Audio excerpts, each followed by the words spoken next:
Welcome to another show of Coffee with Karim. Today's episode, you're going to get to hear an amazing conversation I had with a professor from Zaytuna College.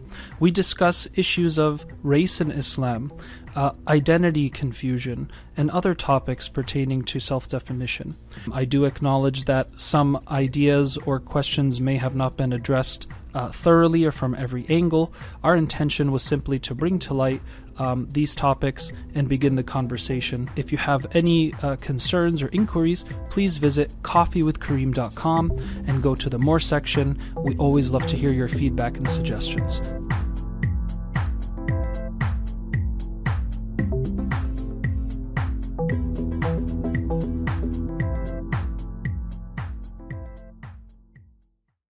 Here with me today is an esteemed guest, Dr. Abdullah bin Hamid Ali. He is the founder of Lampost Productions and the Lampost Education Initiative, and he is also the head of Zaytuna College's Islamic Law program, and he is a professor there. Please visit lampostproductions.com for more information.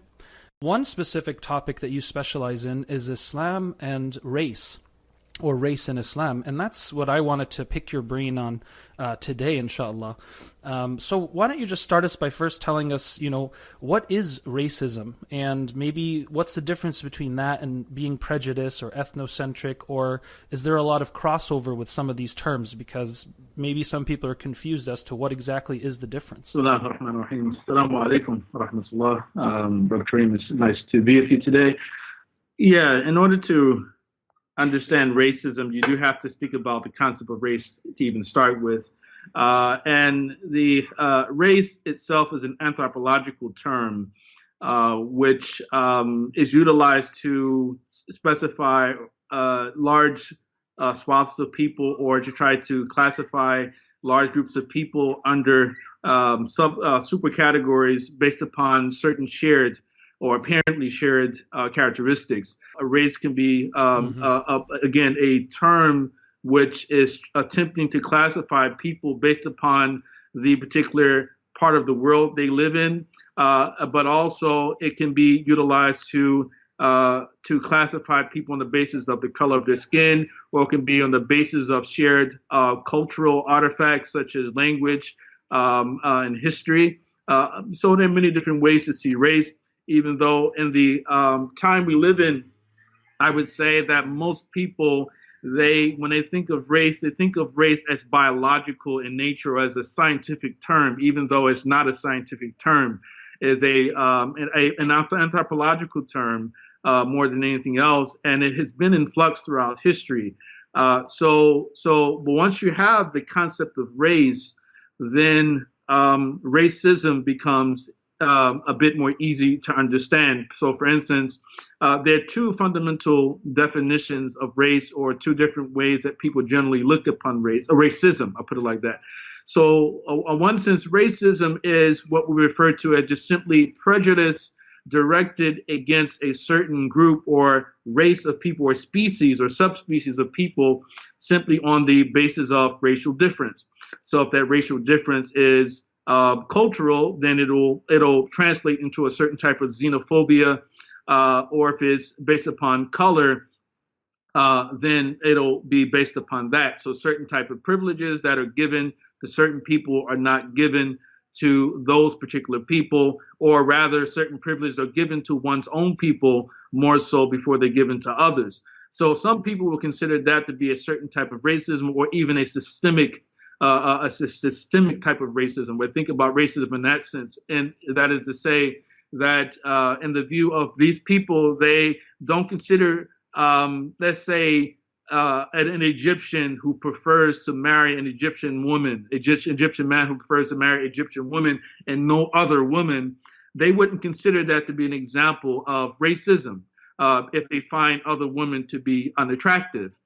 They would say, well, no, racism it happens when people actually, there's actually a system-wide prejudice, which is, it locks certain people out of the privileges that it gives to other people simply on the basis of them not being part of the preferred race.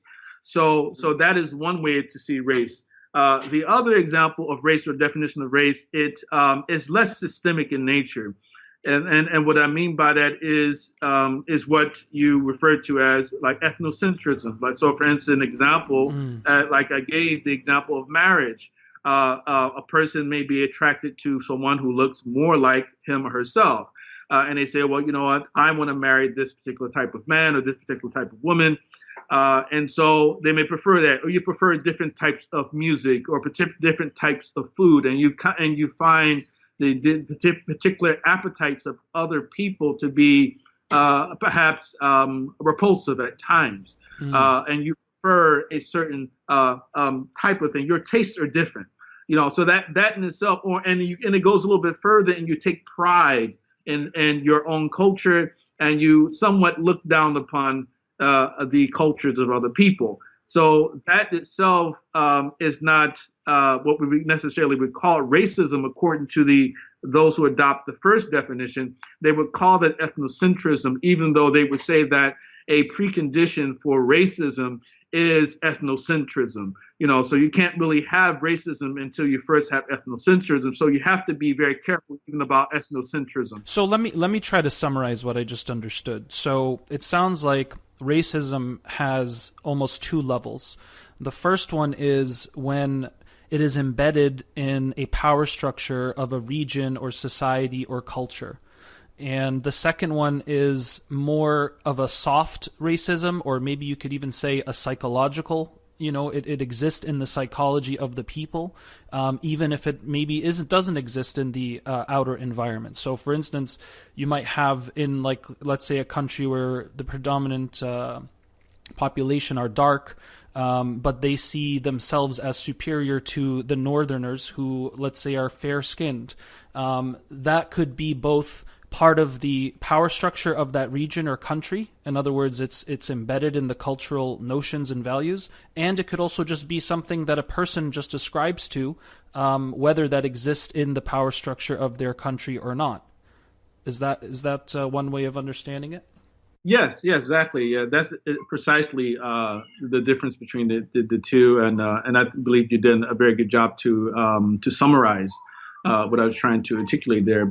And I think also I would add that it is important that we don't make this mistake of thinking that that racism or even what we can call xenophobia or nationalism, even if you look at it in the obverse fashion, that these are things that are specific to only certain types of people, certain colors of people.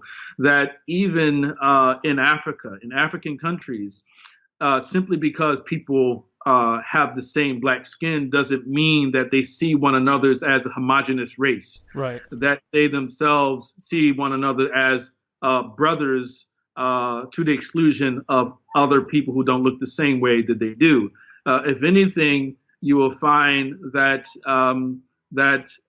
people who often look the same but don't share the same language, and they don't share the same history, they don't see themselves as really belonging to the same race. So that's an important thing to take into consideration, and reminding ourselves that, especially during the pre-modern period, xenophobia was universal. It was universal. Mm-hmm. So let me just try to wrap my head around this a bit more. So let's say, my wife is from Africa, okay, and she identifies as the black race, but the two of us, we actually despise other cultures except for Turkish culture. That's like our culture. We want to follow Turkish culture and eat Turkish food and have Turkish, arts in our home. Does that make us ethnocentric yet not racist? Because if I'm not black and she's black, but we're married and we don't see a problem with that, but we both really are obsessed with a specific culture and even use that as a means to prop ourselves above others, could you still be, kind of not indirectly racist, so to speak, but still ethnocentric?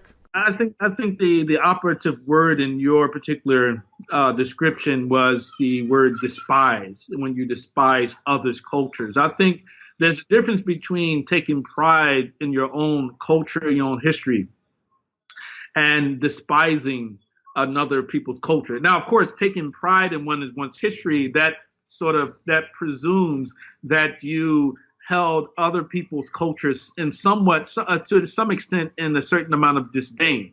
And so that is to say that there's considered to be a tolerable amount of disdain that one can actually entertain towards other types of culture, other types of people. And actually, I don't believe that you can completely rid the human being of prejudice. We're all prejudiced people. We all have preferences. We have preferences. We have different tastes in different things, and we make choices. We say, well, you give me a choice between this type of person or this type of person or this type of woman and that type of woman, this type of food or that type of food. I'm going to choose one particular food over the other. So I like that, but, I like this better, right?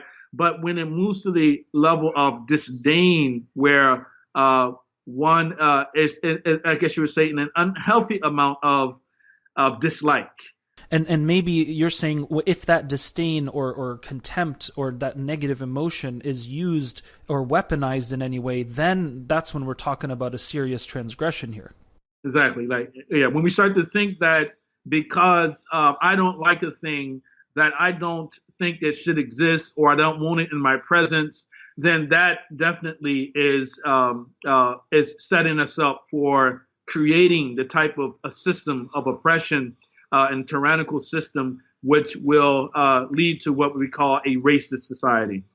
I mean, so would Muslims be considered a race, or is Islam a race? I mean, can you be racist to some Muslims but not to others? Or based on this kind of definition you gave us, I mean, most Muslims today are of different ethnicities. And is it possible to even see Islam or Muslims as a race? Right. Well, again, it all depends on your cultural milieu. And the thing that's interesting about Muslim cultures is that our identities in Muslim society, generally, the religious identity is really oftentimes given a lot of importance. Even though for many Muslims, a whole lot of Muslims from the Muslim world, that Islam is more of a culture than it is a religion, but cultural identity plays a major part in self-definition in the Muslim societies, and so issues of color become secondary, or ideas about race are secondary. So if we think of Muslim societies' conceptions of race, and we say that okay, that my race is, say, if I'm part of a Muslim race, and so my religion is Islam, my language is Arabic. And then thirdly, I say, okay, I'm fair skinned or light skinned, I'm dark skinned, right? Because these are things of tertiary importance, for instance. Then you can say, okay, yeah, that's technically a certain way of seeing race, or that's the way that Muslims may see race in Muslim countries largely. But you put them in a different context where religion is not as important, culture is not as important, but color is of primary importance, like in America, for instance. Then, you can definitely say that a Muslim could be looked upon as a race in the sense of how one is treated, or let's say because of the way that the locals or like the Americans may perceive of what a Muslim actually is. So, for instance, because a Muslim in the American context is not a generic term. It's not just a religious term. It is actually a racialized term. Because in America, the people who typically will act what we call Islamophobic against Muslims. These are people generally who see Islam first and foremost as an alien element to the American context. It doesn't belong in America. It's not part of who we are, right? And the people who are Muslims are people from that part of the world, and those people from that part of the world generally look like this. This is xenophobia, then. This is basically the broad definition of xenophobia: the fear and distrust of that which is perceived to be foreign or strange or other. Yes, right, exactly. And that can, of course, almost be a launching pad for actual racism and prejudice and discrimination. Simply because humans are also wired, on some level to fear what is unknown or unfamiliar to them, right? Yeah, I think that, yeah, that, but I think a little bit. I'm actually implying something, suggesting something a little bit more than that. You know, because a Muslim can't make a claim that they are any race because Muslims are of many races.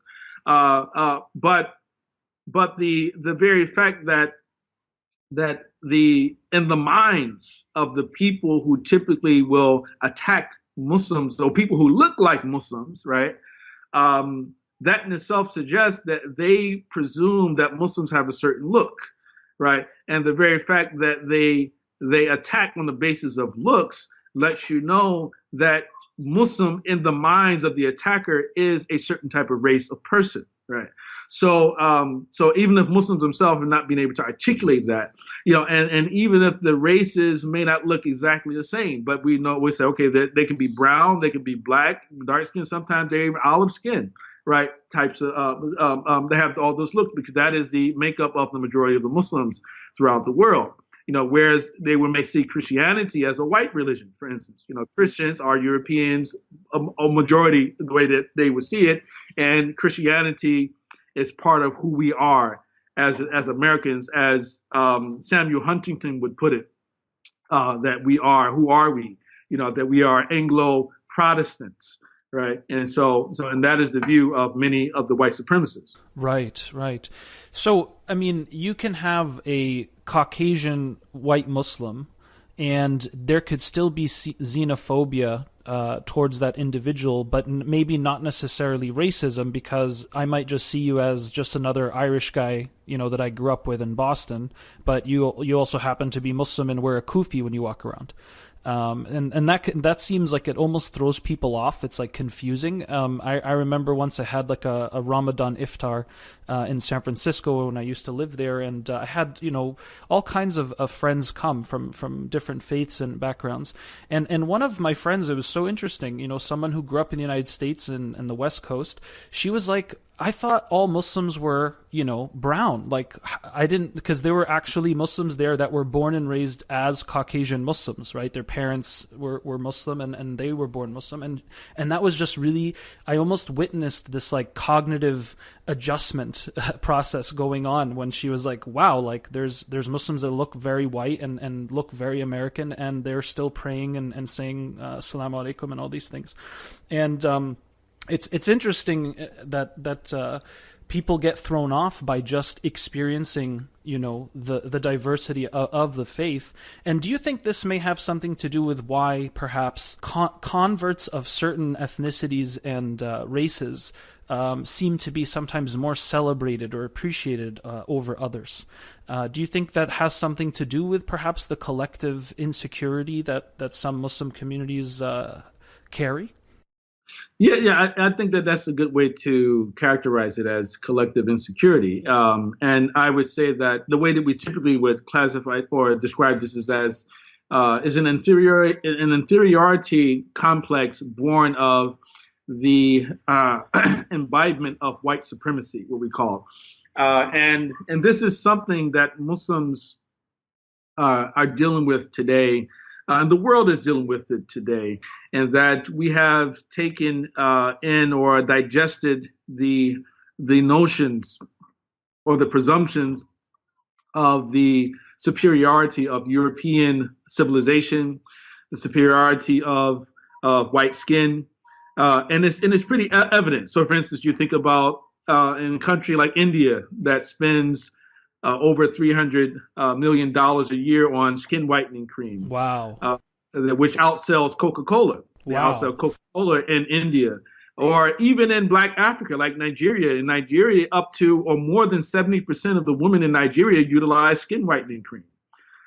So there definitely is an issue, an issue of inferiority, or a sort of a type of valuation, a greater valuation given to white skin, and especially if they are of European type, than those who are not. You know, so those are celebrated because it's like looked upon as being the pride, because Muslims see themselves as inferior to the European. So we celebrate them. You know, but if there's someone else who we don't consider to be superior to ourselves, it's something to say, alhamdulillah, that's pretty cool news but it's not something really to be celebrated in the same fashion. Right. Now, so I could definitely hear some of my friends who have gone through experiences of racism because of their background or skin tone. They might go, okay, fine, but let's rewind here. Let's not say that the reason why all these constructs of race exist today, especially in the West, is because of the Enlightenment and the Renaissance and, the manifest destiny and Europe coming to kind of civilize the world and all of these motives of colonization, as you would learn in most history classes, and certainly if you read anything by Edward Said. But what about when you look at Islamic tradition itself? I mean, some African Americans or people of darker skin might feel a little out of place when they learn things like, the maidens of paradise are described as being very fair or almost to the point of transparency, or the Prophet Muhammad's complexion, or this idea of things being light and the white as pure and good and virtuous, whereas things being dark or blackened as a way of being derogatory or evil. I mean, isn't that a difficult thing for some people to get over psychologically? And what advice would you have for Muslims that may feel out of place because of those kind of ideas or definitions? Right. Yeah, I think that it definitely is a challenge for a lot of people, especially people who are of the Pan-Africanist type, who don't like those type of metaphors, what we call the metaphors in the Quran or in the language. These are linguistic metaphors. And for one thing I would say to them is that one has to understand that in practically every single language on the planet, and even amongst the African languages, that every language has bifurcation between black and white in terms of goodness and evil, good and evil. And so the very fact that dark Africans themselves typically don't see this metaphor as one to really something offensive to their identity or their selfness and their selfhood should be reason enough for us to say, well, okay, perhaps there's something we're missing. Perhaps there's something we're missing here, especially when we take into consideration that the Prophet Muhammad ﷺ and the Quran make it clear that that God judges people or values people on the basis of their righteousness. And that was one of the things that was the most revolutionary aspect of the Prophet's mission, is that he took the Arabs he revolutionized their identities, that they were, prior to Islam, the Arabs placed a lot of pride in who their fathers were, their lineages, their pedigree. It really meant much and defined who they were. Yeah. But the Prophet ﷺ, he came and said, that what is most important about your identity is your religion. It is your faith. It is your piety, right? That is the most important thing about what you are. And this is what unites you. And so he revolutionized identity, Arab identity, and every Muslim person who became Muslim, they placed that at the forefront, right? So it is not something that Africans, think of African Muslims, dark African Muslims, sub-Saharan Muslims, the many people who actually have accepted Islam over the centuries, that they themselves, they've been aware of this particular metaphor about black and white, and it hasn't discouraged them from becoming Muslim.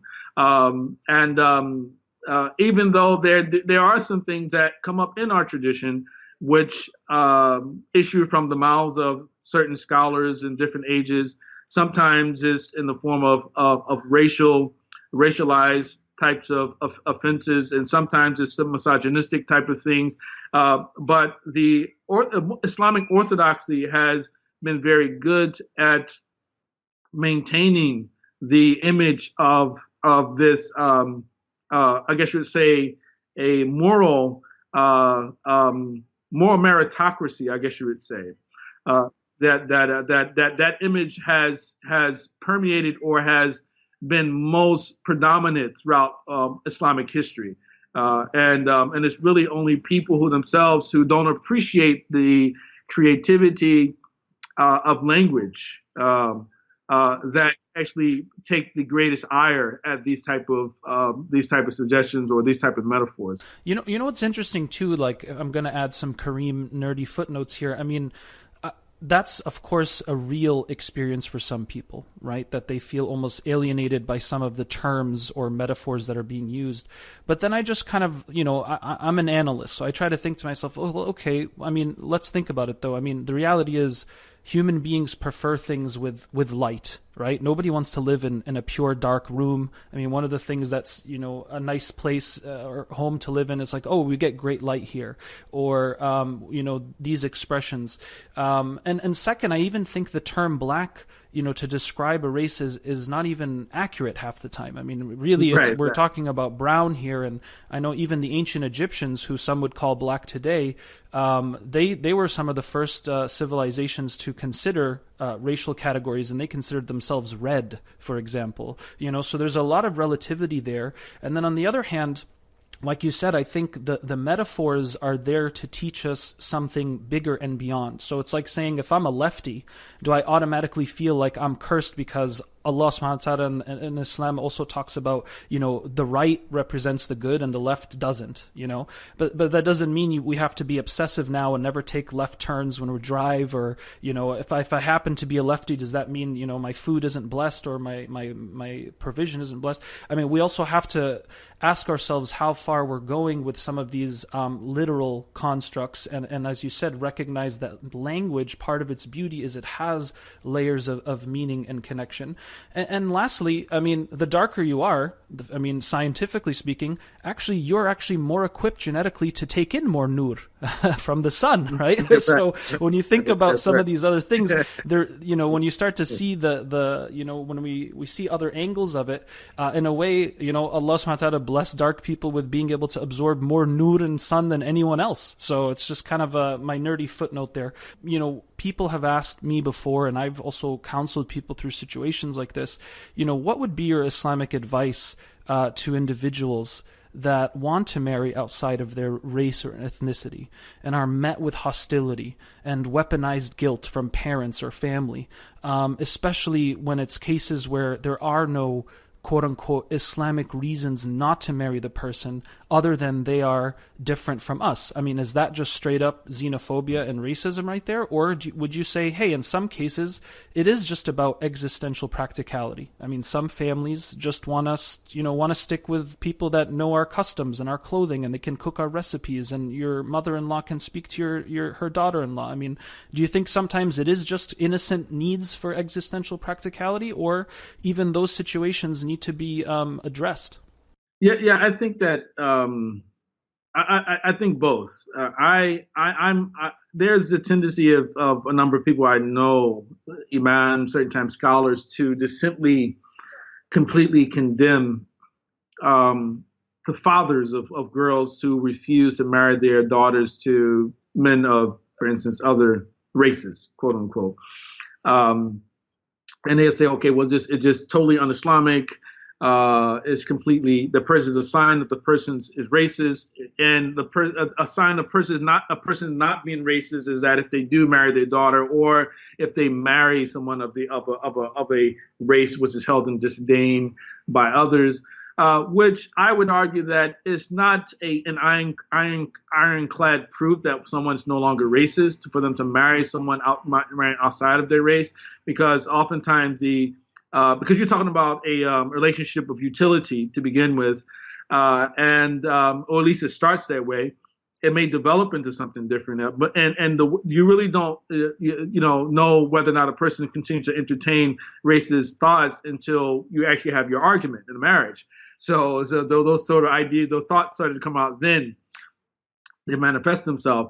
But I would say that when it comes to guardians or fathers who refuse to marry their daughters to men of different races, that I think the first amount of advice that I would give to those children who are thinking about marrying outside of their race is, one, to expect resistance. That's one thing they need to expect. And if they expect resistance, then they can be better prepared to deal with the resistance when it comes, because as you stated, a lot of times the resistance is just simply a result of the lack of familiarity. It's xenophobia, as you stated, where, okay, listen, it's like, well, okay, I have all of these. There are a lot of people I know from my own culture, from my own race, who are interested in marrying you. And it's much easier for me and simpler for me to just simply hand you over to one of them. I understand them. I understand how they think. I understand their history. We share a history. And I know I can sense if someone is going to really is thinking about hurting you or not. Where this other individual is new to me, is unfamiliar to me, is foreign to me. I really don't know if I'm reading them correctly. There's a lot of complications involved here. There may be issues of shame or dishonor related to the actual marriage that the person's afraid to deal with. And it takes time for people to transcend those type of fears. It takes time to do that. And a case in point, I remember recently having a conversation with a young Pakistani young Pakistani man who's interested in marrying his sisters whose family's from Afghanistan. And once he approached the father just outright just said, no, it's not happening. And when he was asked like why, his response was, well, I don't consider Pakistanis to be real Muslims. So you find that oftentimes these conversations happen related to African Americans or blacks and Arabs and Pakistani arrangements. But it also happens in other cultures as well. Sometimes it can happen right in India. For instance, Indian Muslims is under caste system, right? And if an untouchable comes to seek the hand in marriage from one who is not an untouchable, I mean, it's a difficult thing to deal with. You know, if that's your culture, you see. And I just think that's the first bit of advice I give to them is like expect resistance. Secondly, I'll say you should think about the consequences of that type of decision to go against the wishes of your parents. And then thirdly, if you feel that this is what you really want to do, is that you have to be 100% certain that this is worth it, that it is worth it, right? Yeah, I mean, it's almost like, a tip I always give people is I say, listen, in the end of the day, you have to make sure the reasons to get married are sound and the reasons that your, family is against it is understood, right? And you have to really weigh the variables here. And as you said, bottom line is there's going to be some discomfort and suffering, whether you decide to marry the person that you want and your family's not on board, or, you end up doing something else. Either path is going to be a difficult one with discomfort. But what about this idea of, if people, almost like social or cultural martyrs, if you will, sometimes people need to step up and break these cycles and these chains, or else if we just give in, and I've met people too that say, you know what, I really was in love with this sister, she's a wonderful Muslima and everything, but she's, not my culture, not my ethnicity, and my parents refuse it, and I don't want to deal with the battle. So they just basically give up, and then they enable and perpetuate some of these notions, especially ones that aren't rooted in, sound advice, right? Because I don't hear too many cases where the family is like, we really want to do this for cultural practicality and it's going to be easier for everybody. Usually it's just met with, disdain, and they don't even want to have a conversation about it, right? Because it's just so offensive that we would even be discussing that you would marry someone who's not our kind, so to speak. So on the one hand, there's opportunities to break these cycles, and not enable especially unhealthy versions of these cycles. But as you're saying, sir, that it's not going to be an easy thing. And I think we all know that any type of socio-political, cultural, spiritual transformation or changes, you are going to be met with struggle and mujahida, whether you like it or not. That's just how it's going to go. No, I totally agree. I have so many different examples I can mention along these lines. But just for the sake of time, I think that I totally agree that we need people who are actually going to be cultural martyrs. But we also have to be careful too that we don't become too romantic about this issue or romanticize it a bit too much, because on one hand, yes, there are some people who are able to somewhat overcome some of the taboos related to this, and so they go and they deal with the struggles that come with being ostracized from one's family, among other things, for some time, and eventually they may reconcile later on in life. But also there's the opposite. I know of a case where an individual who was a Pakistani, he was pushing to marry a Syrian sister, and the Syrian the sister, her father he just wasn't going for it, and the brother, he just really pushed and tried hard and alhamdulillah, eventually the father caved in, and so they got married, and then about 4 years later they got divorced.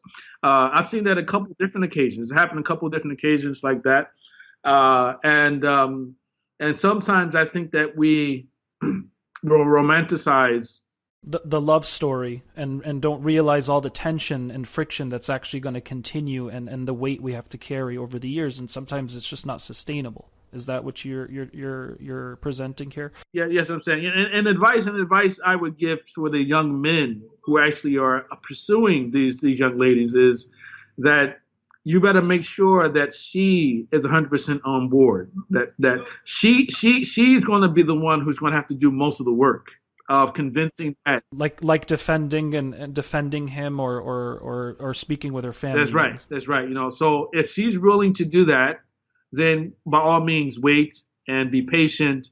Try to convince dad that you're the one for her.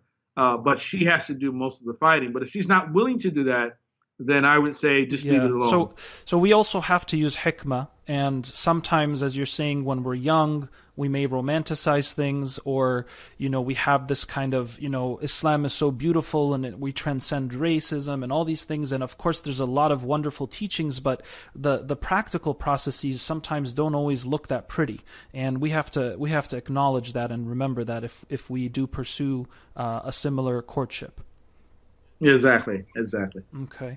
Now, I wanted to also ask you, just briefly, in Islamic history and civilization, from your research and expertise, was race and ethnocentrism or supremacy of Arabs over others and so on and so forth, were these issues that were discussed and documented in our literature, and were there examples where that wasn't necessarily the case, and we have really true pluralistic societies or examples where that true Islamic teaching manifested, besides the Medini period, which I think is often used as the example of great community. But what other examples could you maybe share for us? I think I would even characterize the Medini community as not necessarily representing an ideal community with relationship to race relations either. But I do believe that the Muslim community throughout its history is perhaps the community which has done the best when it comes to race relations for most of its history, especially until the Enlightenment period and then the 20th century as well. That it seems that things have changed or are changing more and more. When you reflect upon things like that are happening in Iraq, where there are reports of black Iraqis being discriminated against, in Tunisia, where you have certain areas of the country where they actually have somewhat of an apartheid system, where people are discouraging the black Tunisian from marrying, or the white Tunisian from marrying the black Tunisian or the darker skinned Tunisians. You find situations like that, issues in Egypt as well. In other parts of the Muslim world, you have problems that have developed nowadays. But one of the reasons I believe that Muslims historically have been more successful than other civilizations is because of what we spoke about earlier today, that Islamic identity emphasized the importance of the religion before anything else. And for that very reason, the whole concept of race there's not really a word in the Arabic language, at least that I know, that corresponds to the way that we conceive of and perceive of race today. Because we think of race as biological homogeneity, in the sense that there are different types of people, and each group of people has its origins in a certain part of the world, from a certain each group of people has its own Adam and Eve, so we call polygenetic type of theory.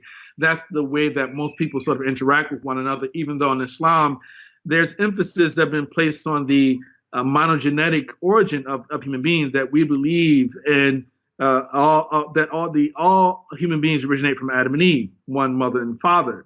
So all of us connected. And then, so naturally, there have been mutations throughout history in terms of color and phenotype and other things, which they're evolutionists. They speak about the causes of that, but there's not really a word that accurately describes race, and so the closest thing we get to it is nasab, which is really a word for lineage or blood tie. So, and the nasab itself was determined by your father, right? So your father's lineage, but that in itself really blurred the lines or obscured the mother's lineage, but it doesn't really accurately show or prove racial purity. For example, Amr ibn al-As, radiallahu an, was known for his conquest of Egypt. But what many people don't know about Amr ibn al-As, who is taken and accepted as a legitimate Arab, if anything, an elite Arab, but many people don't know about him, is that his mother was Ethiopian. Really? I didn't know that. Yes. Right. His mother was Ethiopian. His brother, Uqba ibn Nafi', actually opened up the rest of North Africa, that he actually established the foundation of the city of Kairouan in Tunisia, and the other areas that eventually were referred to by the Muslims as Afriqiya, in northern Africa. And Uqba ibn Nafi' was the half brother of Amr ibn al-As, and they shared the same mother. So his mother as well was an African woman, was Ethiopian. So, but no one would ever question their Arab legitimacy, because the Arabness that they possessed was determined by their father, right? By who their father was. So we don't have in the Arabic language, at least from traditional, we have more, of course, words today that more modern standard words, but from Arabic, Fusha, classical Arabic, you don't have words that would accurately describe or articulate the same or connote the same sort of meaning or understanding we have of race today. So I say that's one of the first reasons. But with regard to actual discrimination or what we would look or view as racism happening, or the idea of Arab supremacy being emphasized throughout Muslim history, that you do find this phenomenon. It does exist in our tradition, where you find a number of scholars who actually would argue that you had an obligation to believe in Arab superiority, or fadl al-Arab, fadl of the Arab, that the virtue of the Arabs have to be acknowledged over others, and certain scholars even consider that to be the position of Ahl Sunnah, the position of the Muslim orthodoxy. So, like scholars like Ibn Taymiyyah, for instance, he argued for the fadl of the Arab superiority, but he wasn't the only one. There are a number of Persian scholars who even would argue that it was an aspect of this religious teachings to acknowledge a certain fadl for the Arabs. Now, when you hear this, people will say, well, okay, well, how can that be when the Prophet ﷺ made it clear that there's no fadl or no superiority of Arab over non-Arab unless it be through taqwa, through God consciousness? And because it becomes difficult to reconcile this. How can scholars make the claim like that?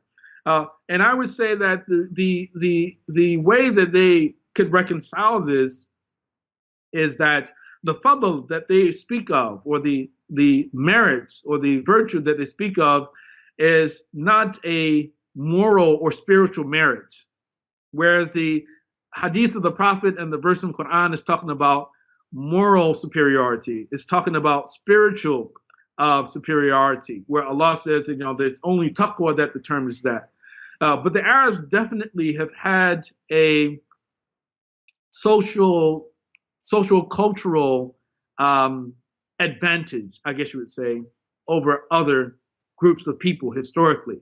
So for instance, the very fact that the Quran is revealed in the Arabic language is something that no one can deny, that Allah, He chose the Arabs for the Quran to be revealed in their language. Right. And so naturally, you're going to have Arabic culture imbued in the religion. I mean, I always tell people if the Prophet Muhammad was Japanese, you might have we're going to have Japanese script and characters on our walls to talk about Allah's names, right? Or we may even have a different term for that. So in the end of the day, it had to be some ethnicity, right? Because some people might even say, well, why did he have to be Arab? The last messenger to all humankind. But I mean, he had to come from somewhere.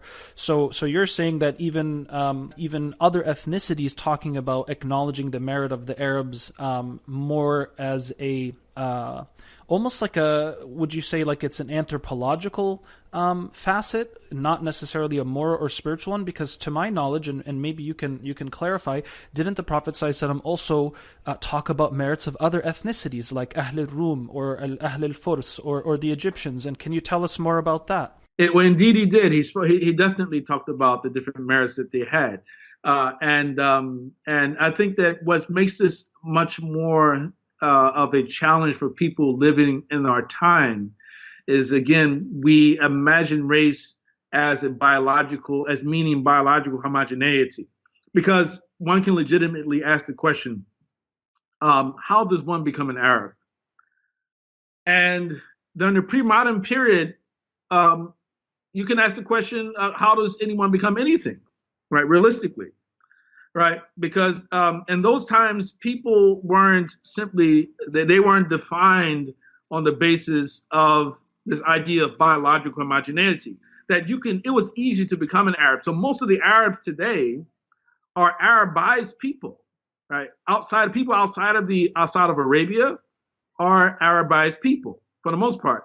Most of the Arabs in the world today are Arabized people. How did they become Arabs? They became Arabs because they adopted the language and they adopted the culture of the Arab. Right.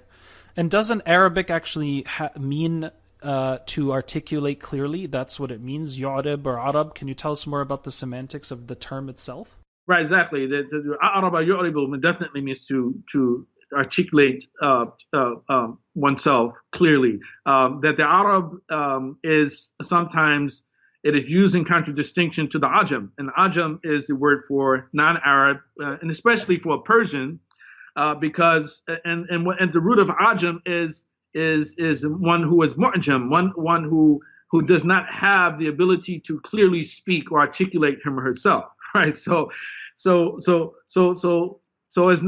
I'm saying is that it wasn't only for the Arabs who actually determine their group identity on the basis of language and culture, but it's everybody generally did so.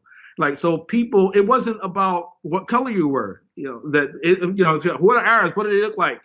Oh, they look like this. No, it's not about what they look like. It's about, what they do. Do they understand one another? Do they speak the same language? Do they share the same practices, the same customs? That is the way one became an Arab. And so it became easy for almost anyone to become an Arab in those days. That today, people don't think of things that way. You think, okay, well, how can you be an Arab when your father, going back this many generations, wasn't an Arab? You can only be an Arab if you can prove going back a certain number of generations. And most Arabs probably can't even prove that themselves. But that's the idea that people have, that's the proof that, you have to look a certain way. But in those days, and actually our lexicographers and historians teach us that the majority of the Arabs actually were brown people. They were light and dark brown people. Ibn Manzur in the Lisan al-Arab, he mentions this. Imam al-Nawawi mentions this. in Sharh Sahih Muslim. Ibn Athir, he mentions this about the same thing about the Arabs. Almost everybody is in agreement. Tha'lab, the grammarian, so many different people have mentioned and stated this fact that the majority of the Arabs were brown and black or light or dark brown people. But when we think of Arab, the sort of the stereotypical Arab today is the Palestinian, the light-skinned Palestinian. But when you think about this particular claim or that has been made about the Arabs, it gives you a different impression of what Arabs look like. And I only say this to emphasize the point of trying to make, which is that during pre-modern period, people or race was cultural. It wasn't biological, right? And so when you hear about the Arabs are superior to non-Arabs, it's okay, all that did fundamentally was made non-Arabs want to become Arabs. And it was easy for them to become Arab. You can't become a white person today. You can't just, I'm white. You can't just become white. It doesn't work like that, you see.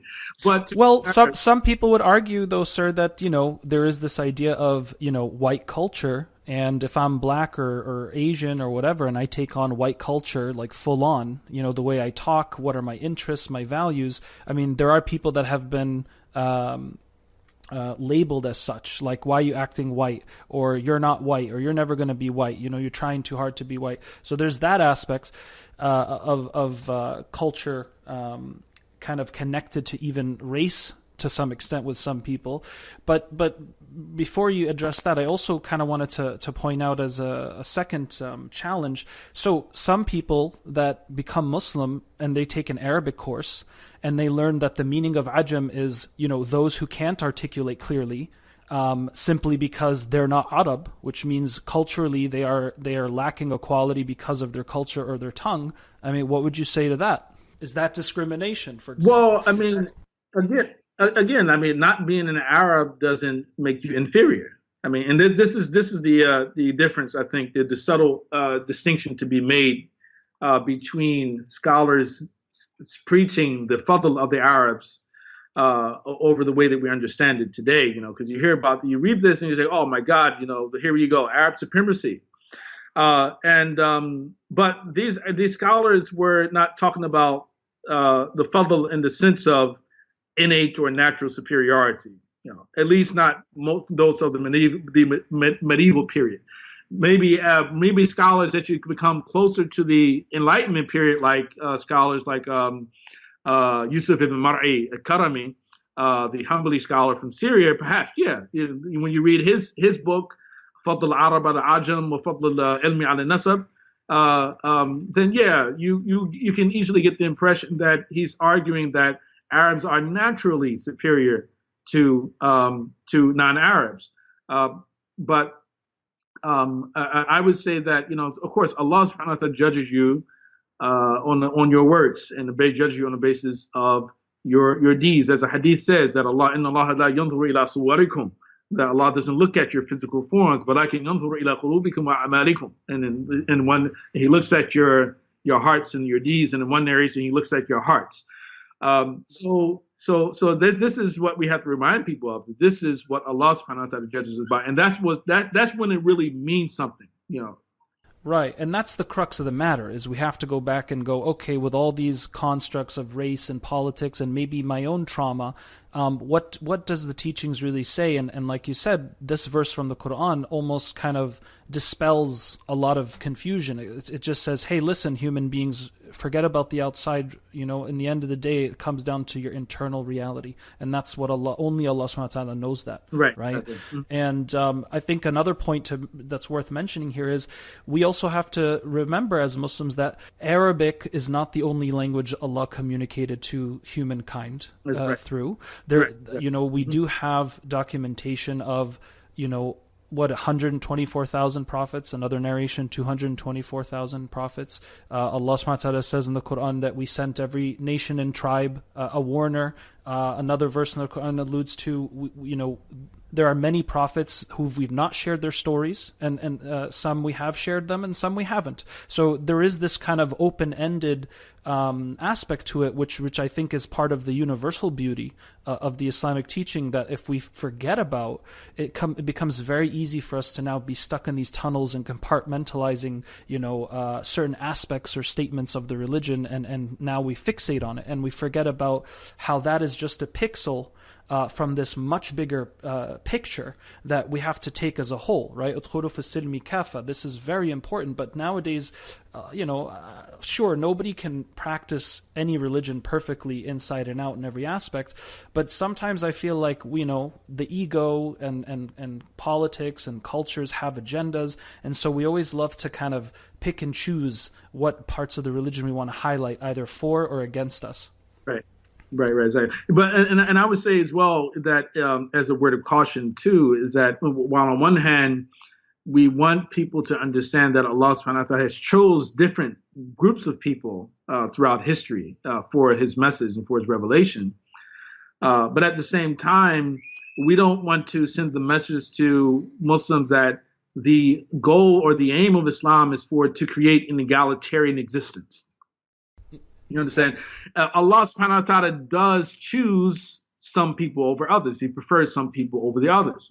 At times that if some people become rich, some people are poor, some people get knowledge, some people don't have the knowledge. It's like the hadith with the companions. They come to the Prophet ﷺ, and they were complaining that all the rich people they're going away with all these greater blessings, and we can't catch up to them and their blessings. They pray like we pray, they fast like we fast, but they also give charity with the extra wealth that Allah has given to them. And in one narration, the Prophet ﷺ responds to them, said, that's the fadl of Allah. That is the surplus. That is the advantage or the merits that Allah gives to some, who gives to whoever he pleases. That he gives mulk, that he gives his dominion and kingdom and rule to whoever he pleases, right? That he raises up, he brings down. That's just Allah's sunnah, right, in his creation. Some people, he gives some people authority over others, you see, and everyone is going to be tested in what Allah subhanahu wa ta'ala has given to them. So I think that it's a mistake and error for us to attempt to send the message that, though Allah subhanahu wa ta'ala, that he revealed the Quran in the Arabic language, and he chose the Arabs for his final revelation, we should look at this, but as if to say that the Prophet Muhammad ﷺ, that his message was just simply the same as others, or there is no sort of distinction to him himself, or to his people, at least during that time, because he even said himself, "Khayru quruni qarni," that the best of generations is my generation, and then those who follow them and those who follow them. So even generally to the generations themselves, in terms of their piety, their knowledge, their commitment to the religion, that there is a sense of a reinforcement of even a type of hierarchy. There's social hierarchy, there's political hierarchy, there's spiritual hierarchies that do exist. And Allah subhanahu wa ta'ala, that he's not going to give it to everyone. Everyone is not going to be on top. Right. You see? But some people, like, they do, take that almost like personally, like, oh, how could God have a bias? And that's one of the arguments you hear atheists use, is like, God picks and chooses, children of Israel, the Arabs, or this particular part of the world. What kind of a God would do something like that if God is truly the most just and wise? And I know that, you just shed that, listen, this is part of the sunnah of God. There's a way of which he creates and distributes, and in the end of the day, you're a creature of Allah subhanahu wa ta'ala, and you can't control or have everything be the way you like it. On a level of biology, it's like a human being. I mean, Allah could have made you into a cow, right? He could have made you into a cow or made you into a roach, right? But he made you to a person. So, I mean, can you make the same argument? Can you say, well, okay, if this is a just God, why would he make give the human being this potential that he didn't give to a cow, right? Right. So you can take that in so many different directions, But again, it's God's sunnah in His creation, right? But it's just that we ourselves have to understand that greater authority is not to be interpreted as superiority or innate or natural superiority. Rather, we should see it as superior responsibility. Greater responsibility comes with greater blessings, and that's the way we have to see it. You see, so الرجال قوامون على النساء, the men are the caretakers of women. We can see it as okay that Allah subhanahu wa ta'ala, we're better than women. Otherwise, Allah wouldn't have make us the caretakers. No, Allah subhanahu wa ta'ala gave you greater responsibility because you have certain gifts that He did not give to her. Right.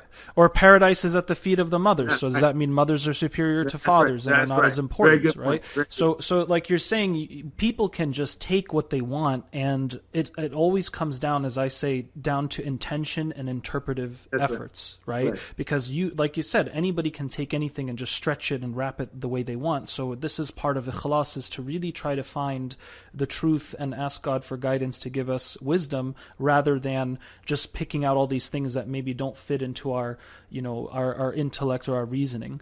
And I think that's a good highlight, right? Like you said, even you and me, we have temperaments and preferences. Like maybe I love Italian food, even though I've tried different foods, but this is the one I really love and prefer above all else. Does that automatically make me against my own culture or people or others because I'd rather eat, pizza than this? Right. I mean, when we really start to unpack it, sometimes it seems almost like, I want to say it could almost even be immature in fixation. So on that point of Allah's sunnah, and that He of course gives to whom He wants what He wants, and withholds and raises people and lowers people and chooses people and so on and so forth, right? This is all part of the existential theater, as you said. It's part of Allah's sunnah. Now, if we just do a simple mental experiment and think about how every person, every ethnicity, every culture has complete equal distribution in, weather, atmosphere, provision, minerals, gold, vegetation, down to the person's intellect, stature, body, this and that. What kind of a world would we have? And would that kind of defeat the whole purpose of why humans are on this planet, to live out this particular journey of the dunya in the first place? So do you think that part of the meaning here for having variety of distribution and infinite possibilities of how things manifest and are in the world, without having that type of simulation, where would we have opportunities to grow and transform? If everyone has the same amount of money, there would be no point of charity or sadaqah or generosity, right? If there was no, if everyone had the same intellect and intelligence, there would be no point of, people seeking knowledge and teaching and guiding others and helping others, and so on and so forth. So almost like this idea of, the argument of, whether it's against religion or God or race, that everything has to be perfect. I mean, that means khalas, we're already in Genda, and there's no more tension, no drives for creativity, no innovation. Everyone's just chilling, and enjoying what they're enjoying, and that's it, right? So, I mean, is that an accurate position to have, that even the Quran says, it's set up this way? Otherwise, you would have no simulation to actually live out the path that is designed by Allah subhanahu wa ta'ala and what all religions have been talking about. Yeah, I think that's exactly the message that the Quran is conveying. It conveys to us precisely what you just said. That's what I believe myself. Akramakum Allah. So to kind of wrap this up, sir, and thank you so much for your responses. It's been awesome, and I hope this is just the beginning of more shows to come. But if you'd like to, maybe you could leave us with what general advice would you give, the Muslim community, or even American community at large? I mean, we're both here in the United States, and we know that race issues exist outside of our own community. But what general advice would you give people to improve or help heal this social disease of racism, whether it's in our own communities or outside? How do we be more sensitive or aware, or what action items could we take for those that really want to make a difference? Yeah. Well, I think first and foremost, it's important for us to learn the history of our societies. Let's say if we're speaking about America in particular, that it's important for us to understand that one, our self-definitions are not truly self-definitions. That we have been influenced from the outside, and the way that we see ourselves collectively and as individuals are influenced by the power structures under which we live. And in America in particular, we have been indoctrinated into racial difference over a number of centuries. And we live with many of the stereotypes and the assumptions that are related to those theories or the pseudoscience that it developed during the Enlightenment period. So even though today, in order to become an American, you don't have to choose to be either black or white, for instance, that we still live as Americans with a lot of the presuppositions that had been spread during that early period. So the first thing is about learning about that history and understanding how we become what we are or we see ourselves as today. Secondly, I would say for Muslims and even for Christians and Jews, because this is a story that all of us share, it is important for us to reconnect with our origin story, as I would call it, and the origin story related to who our mother and father are, and that all of us share a single origin. And Adam alayhi salam and the Prophet sallallahu alaihi wasallam on numerous occasions, he tried to reinforce this to his companions that kulukum min Adam wa khalaqa Allah Adam min turab, that all of you are from Adam, Allah created Adam from dirt. And in doing so, that in itself should not be seen as an attempt to erase the lines of difference between human beings. That Allah subhanahu wa ta'ala also tells us that He is that Allah, He's the one who made us into peoples and into tribes. It is part of the divine plan for us to see ourselves as separate at the same time. But lita'arafu, in order for us to come back to recognize one another and to know one another as well. But we share this origin, and I think it's important for us to highlight this, to reintroduce this to the public, the non-Muslim public as well, that this is a story that we share, and we need to get back to this on a certain level and understanding what has been done in order to break us up. So that's the second thing. Thirdly, I think that we have to try our best to encourage dialogue. We have to create spaces where we can have conversations about the anxieties, the fears, and the fears of the different members of different groups that do exist in society, who are vying with one another for power. So that we have to create a space where people don't feel judged, and they will not be punished for being honest about how they feel. You know, for instance, I tell people this all the time, that if I'm sitting in a room with a white person and the white person tells me that, well, when I'm in a black neighborhood, I feel afraid. Or if I'm walking down the street and I see some black guys standing there, I get afraid. You know, that person should not be punished for being honest. I shouldn't say, all of a sudden that's a sign of them being racist. I don't think necessarily that's a sign of them being racist. It's just that they have a certain experience and certain things have influenced their view of me and people like me. And I think that this is one of the things that drives a lot of the violence against blacks in American society today, the very fact that we don't talk about these issues. That, you know, we can have a protest, but what does the protest ever do? How many police officers actually have been convicted for killing black people? Even police officer who actually shot the man in his back as he was running away. This police officer was not convicted of committing a crime, committing murder. These juries that they chose, for some reason they found a reason to set him free, to let him go. And I would say it's because of people have been programmed about certain types of groups of people against one another.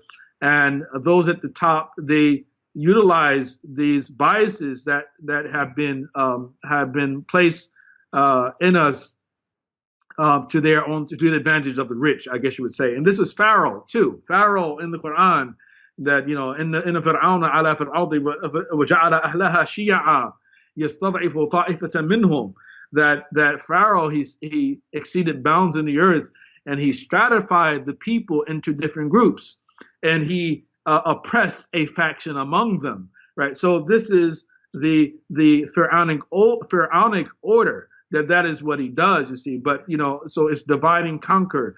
But once we come to realize what has happened to us, then I think it's easier for us to deal with one another.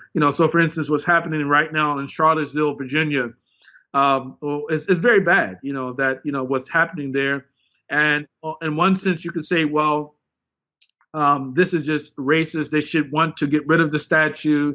Because of the negative connotations. They should want to get rid of the Confederate flag because it's offensive to black people and the history there. But will we actually sit down with the white supremacists and ask them, what are your fears? What are your anxieties? Why is it that you don't want to get rid of the Confederate flag? Why don't you want to get rid of the statue? And we may come to find out that there's some more meaning to them than just simply their desire to want to champion slavery, or their desire to want to keep black people oppressed, for instance. And maybe they feel like it's a history that they value, and there's aspects of that history that we can learn ourselves, you see. But that won't happen if we feel that the best approach is to simply shut down dialogue, or to not to have a conversation. And again, I'm not trying to defend anything that these guys have done. But I'm just saying that the way forward, it has to be about dialogue, not about just simply protest and then shutting down conversations. So again, coming back, I would say the first thing, we need to understand our history and how we have developed our ideas about one another. Second of all, we need to return and to highlight our origin story. And thirdly, we have to promote dialogue. Those are the 3 points of advice I think that we can I would give to the Muslim public and to the public in general. Hopefully there'll be some benefit from that. No, that's great advice. And it's interesting because, like you said, most of us will just go, neo-Nazis, Ku Klux, just shut it down. They don't even deserve a minute of our time, kind of thing. But you're saying that even if we have some dialogue and some understanding, lita'arafu, right, that maybe we may help dispel some of the fears and anxieties which prompts them to hold on to such views or organizations in the first place. Maybe there's a way where they can still feel like they're honoring their own heritage or origin story, so to speak, right? Without doing things that are harmful and dysfunctional and violent, right? You're saying why should we close that opportunity? Because we always want to find peaceful means before anything else, and sometimes because of our trauma or our negative associations with groups, we don't even conceive that they may actually get softened in their heart, or recognize that once the fears or anxieties are removed, that perhaps these organizations or visions can even go through their own evolution, and it won't be to the detrimental outcomes as it is now. So that's a very interesting way of putting it, because I think a lot of people might not even consider such a possibility or approach. But subhanAllah, in the end of the day, knowledge is knowledge and connection with our fellow humans, regardless of what's on the outside or even our political, religious, philosophical affiliations. That is the human technology that helps bridge the gaps, that helps us understand, and we may even learn new things about ourselves and what we assume to be true as well. Dr. Abdullah, thank you so much for your time today, and I hope you'll be coming back on the show, inshallah, and we can continue with more conversations. I hope this is a means for us to have dialogue with different guests and on different topics. So please keep us in your dua.